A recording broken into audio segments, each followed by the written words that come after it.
What if aku cakap kat korang yang aku ni sebenarnya malas nak beraya tahun ni? Kenapa pula? Kau ni orang suruh nak beraya, kau malas-malas pula. Entahlah. Maybe sebab cuaca kat kampung aku ni panas gila?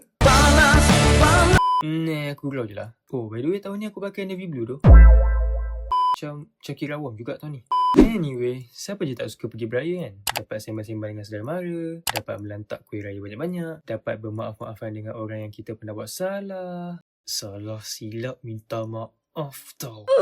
Aku rasa kau tertinggal something lah. Apa tu? Time ni lah kau nak jadi kaya. Tapi malangnya aku dah tua.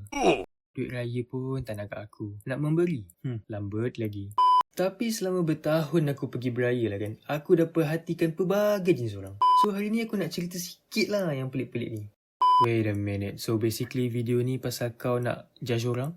Is that it? Wait, tak, no. Mana ada? Dasar manusia tak boleh tengok orang bahagia. Okay. Anyway, antara orang-orang yang biasa aku jumpa masa beraya adalah first, of course, pemburu duit raya bawah umur. Macam tu kan nak describe diorang ni? Basically, diorang ni akan berkonvoi kampung ke kampung, rumah ke rumah, pintu ke pintu untuk memburu duit raya untuk tahun tu. Well, diorang ni akan be like, Assalamualaikum. Aku tak boleh nak jerit kuat sangat. Aku rekod ni dalam rumah, bising kalau aku. Waalaikumsalam, nak apa? Kami datang nak duit. Bukan. Nak beraya.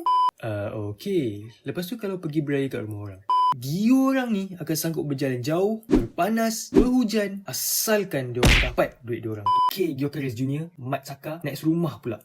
Naik serumah. Weh, panas doh bang Ateta. Dah, kita dah penat lah. Kaki kita melecet dah ni. Hey, tak ada istilah penat dalam kamus kita. Kau nak kita botol lagi macam tahun-tahun lepas? It's embarrassing. It's a disgrace. That's what it is. A disgrace. Aku ni sebenarnya jenis tak bercakap dengan orang kalau pergi beraya. Biarlah aku introvert. Lepas tu, cuma kadang-kadang akan ada masa aku kena bertegur dengan pakcik-makcik yang sangat-sangat ingat mulut. So tak apa, kita layan je. Cuma masalah aku sebenarnya bukannya nak bercakap dengan diorang. Aku tak ada masalah kat situ. Tapi, disebabkan ada certain pakcik-makcik aku yang dia punya lorat peraknya terlampau-lampau pekat, aku ada isu sikit. Which is, aku tak faham sebenarnya apa yang diorang cuba sampaikan kat aku.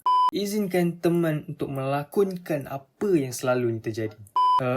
Disclaimer, jangan judge lorat aku. Aku tak kerti sebenarnya. Atek kamu ni, Atek.